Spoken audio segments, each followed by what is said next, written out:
A Bíblia Sagrada nos diz que o meu povo perece por falta de conhecimento. O próprio Deus disse isso. O meu povo perece por falta de conhecimento. O intuito do inimigo é evitar que as pessoas tenham o esclarecimento, tenham o entendimento. Daí confundem, misturas. A grande pergunta é: será que Deus é culpado verdadeiramente por todas as coisas ruins que acontecem nesta vida? Será que verdadeiramente Deus é culpado? Essa pergunta foi feita na TV norte-americana para a filha de Billy Graham. Ela estava sendo entrevistada aí num reality show e a repórter perguntou a ela se Deus era culpado. Como é que Deus poderia ter permitido algo tão horroroso como o que aconteceu no dia 11 de setembro, que todos conheceram? A queda das Torres Gêmeas, aquele atentado terrorista em 2001. Anne Grant deu a ela uma resposta profunda e sábia. A resposta da jovem foi essa: eu creio que Deus ficou profundamente triste com o que aconteceu. Tão triste quanto nós. Por muitos anos nós temos dito para Deus que não venha interferir nas nossas escolhas. Dizemos a Deus para sair do nosso governo, sair das nossas vidas. Deus, sendo um cavalheiro, calmamente aceitou. Deus nos deu o livre-arbítrio. Somos nós quem escolhemos. Se pedimos que Deus se retire da nossa vida, como poderemos esperar que Deus nos dê a sua bênção e a sua proteção se nós exigimos que Ele não se envolva mais conosco? Como? À vista de tantos acontecimentos recentes, ataques terroristas, tiroteio nas escolas, etc., eu creio que tudo começou desde que Madeleine Murray, essa mulher, foi assassinada. Ela se queixou que era impróprio se fazer oração nas escolas. Isso na América do Norte, como se fazia tradicionalmente, e nós concordamos. Depois disso, alguém disse que seria melhor também não ler mais a Bíblia nas escolas. A Bíblia que nos ensina que nós não devemos matar, roubar, devemos amar o nosso próximo como a nós mesmos. E nós concordamos com esse alguém. Logo depois, o Dr. Benjamin Spock diz que nós não deveríamos bater em nossos filhos quando eles se comportassem mal, porque suas personalidades em formação ficariam distorcidas e poderíamos prejudicar a sua autoestima. Para vocês irem ter uma ideia, o filho desse homem se suicidou. E nós dissemos: um perito nesse assunto deve saber o que está falando. Então, concordamos com esse. Depois alguém disse que os professores e diretores das escolas não deveriam disciplinar os nossos filhos quando eles se comportassem mal. Então, foi decidido que nenhum professor poderia tocar nos alunos. Há diferença entre disciplinar e tocar. Aí, alguém sugeriu que deveríamos deixar que nossas filhas fizessem aborto. E elas assim aceitaram. E nós aceitamos essa condição sem ao menos questionar. Então foi dito que deveríamos dar aos nossos filhos tantas camisinhas quantas eles quisessem para que eles pudessem se divertir à vontade. E nós dissemos: está bem, leve quantas camisinhas você quiser.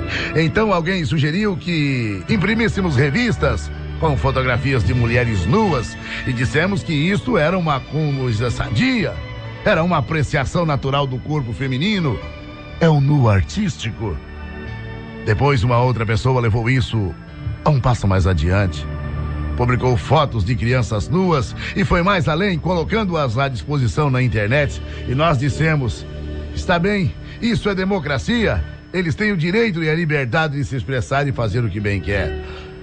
Agora nós estamos nos perguntando: por que é que nossos filhos não têm a consciência?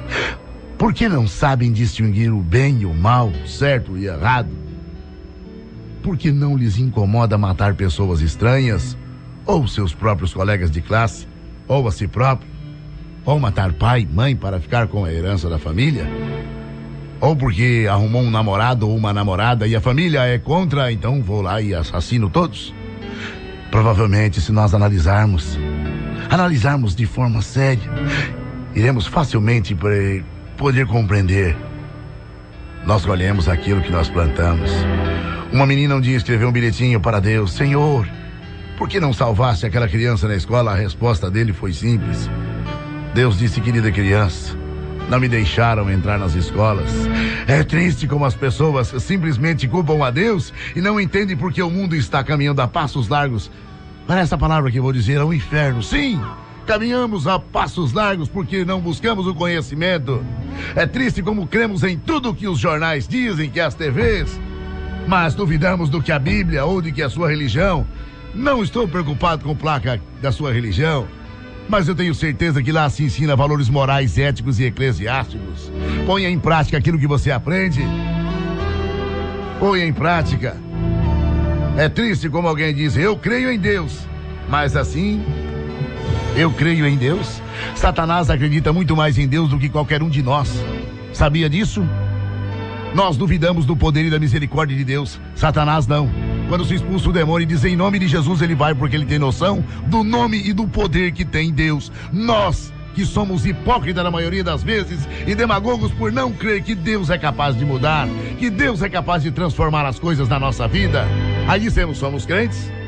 É engraçado como somos rápidos para julgar, mas nós não queremos ser julgados. Como podemos enviar centenas de piadas, contar o que não presta, mas a hora de falar da palavra de Deus, temos medo, temos vergonha.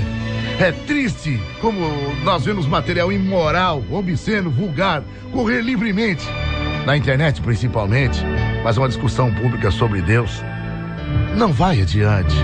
É triste ver como as pessoas ficam inflamadas a respeito de Cristo, no domingo, na missa, no culto. Sabe, esses feriados tipo Sexta-feira Santa, a paixão por Deus aflora, na Páscoa. Mas e durante os outros dias do ano? Você mesmo não pode contar aos outros o que você ouviu hoje. Fale do amor de Deus, fale da misericórdia de Deus. Passe adiante o que você ouviu, porque onde existe Deus, existe fome, mas encontra-se o alimento. Onde existe Deus, existe dor, mas encontra-se o remédio. Onde existe Deus, existe guerra, mas pode-se estabelecer a paz, porque onde Deus está, existem problemas, mas também tem soluções. Onde Deus está, pode estar só, mas não há solidão. Agora, meus queridos, onde Deus não está presente, a fome mata, a dor enlouquece, a guerra dizima, os problemas são senhores e a solidão é companheira mesmo no meio da multidão. Cabe a cada um de nós fazer a sua própria escolha e receber os resultados. E por incrível que pareça, essa é a única escolha que nós podemos mudar quantas vezes quisermos. Afinal, Deus é o único que sempre tem os braços abertos para nós. Procure Deus. Se formos procurar Deus de forma arrependida, independente do que tenhamos feito ao abandoná-lo, e por quanto tempo nós estivemos ali longe de Deus, Ele sempre vai estar de braços abertos. Reflita sobre isso. Que Deus nos abençoe e nos dê o entendimento para compreender o real propósito da nossa existência.